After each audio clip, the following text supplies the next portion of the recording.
Malcolm, cette annonce hallucinante en plein été. La série Malcolm est omniprésente sur la grille de W9 en pleine saison estivale. Ce vendredi 8 août 2025, d'autres épisodes de la série avec Frankie Muniz et Bryan Cranston sont prévus, une fois de plus, en plein après-midi jusqu'en début de soirée. Pourtant, la chaîne du groupe M6, qui a enregistré son meilleur mois de juillet sur la cible commerciale des 25-49 ans depuis de nombreuses années, a opéré une légère stratégie en douce pour le plus grand bonheur des téléspectateurs. La série Malcolm est omniprésente sur la grille de W9 en pleine saison estivale. Ce vendredi 8 août 2025, d'autres épisodes de la série avec Frankie Muniz et Bryan Cranston sont prévus, une fois de plus, en plein après-midi jusqu'en début de soirée. Pourtant, la chaîne du groupe M6, qui a enregistré son meilleur mois de juillet sur la cible commerciale des 25-49 ans depuis de nombreuses années, a opéré une légère stratégie en douce pour le plus grand bonheur des téléspectateurs. Un changement de dernière minute pour Malcolm sur W9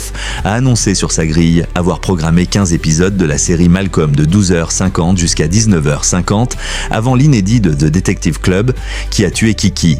Pourtant, le canal 9 de la TNT a programmé 16 épisodes. L'épisode Testament impossible, diffusé ce jeudi 7 août 2025 à 13h16, a été rajouté en catimini à l'antenne, contrairement à ce qui était annoncé sur la grille. Du côté des audiences, les 16 épisodes proposés de 13h16 à 20h de ce jeudi 7 août 2025 ont réuni 176 000 personnes, soit 2,2% de part de marché. Dans le détail, la série a démarré timidement à 1,2% avant de connaître une embellie à plus de 3% dans le courant de l'après-midi, puis de rester autour des 2% jusqu'en début de soirée. Malcolm explose sur W9.